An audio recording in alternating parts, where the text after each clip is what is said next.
तो चलिए अगली खबर देखिए। लखनऊ में all India Muslim Personal Law board की बैठक होती है। समान नागरिक संहिता कानून पर चर्चा होती है। इस पर एक ठोस रणनीति बनाई गई जिसमें सीधे तौर पर यह कहा गया कि ये जो कॉमन सिविल कोड है ये मुसलमानों को मंजूर नहीं है। इस बैठक में 51 सदस्य मौजूद थे, लेकिन साथ ही इसमें असदुद्दीन ओवैसी भी मंजूर थे, वो बैठक में थे, मौजूद थे। और उन्होंने भी सीधे तौर पर कहा कि जो नया कानून, जो नया ये कॉमन सिविल कोड बनाया जा रहा है, इसको लेकर किसी भी तरह से मुसलमान तैयार नहीं है। इसमें एक रिपोर्ट आपको दिखाते हैं।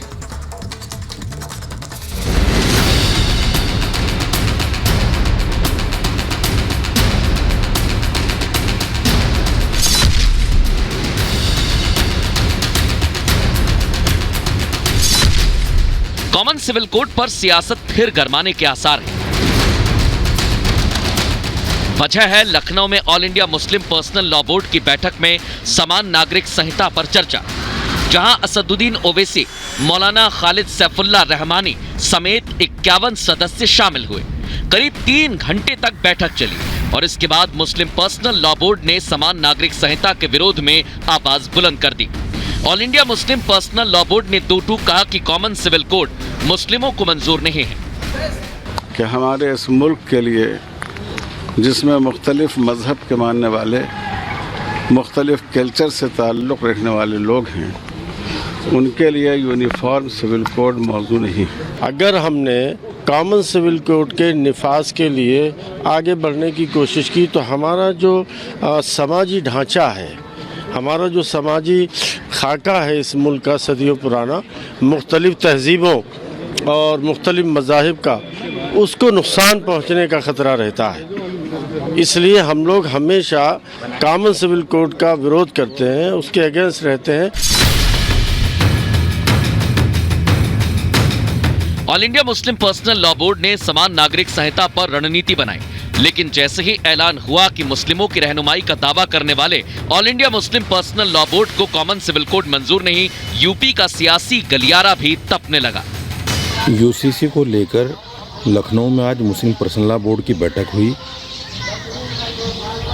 जिसमें ये कहा गया कि हम यूसीसी को किसी भी हाल में एक्सेप्ट नहीं करेंगे।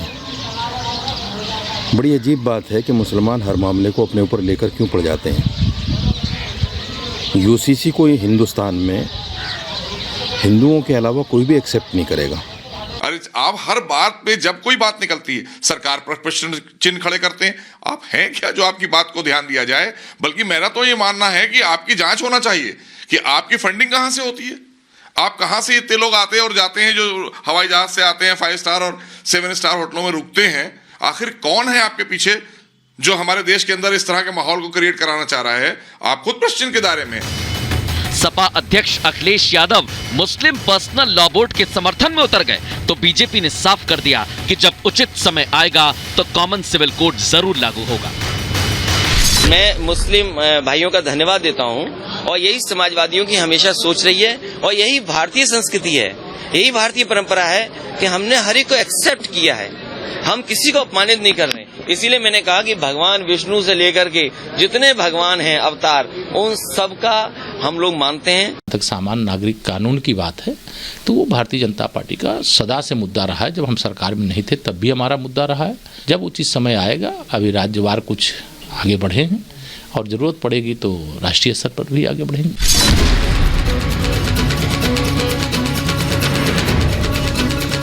मुस्लिम पर्सनल लॉ बोर्ड के ऐलान के बाद कॉमन सिविल कोड पर सियासत गरमा रही है। बीजेपी और सपा आमने सामने हैं, लेकिन सवाल है कि एक देश एक विधान से परेशानी क्या है? पर्सनल लॉ बोर्ड को सिविल कोड से दिक्कत क्यों है? और सवाल यह भी कि देश संविधान से चलेगा या शरीयत से? Bureau report, Republic Bharat.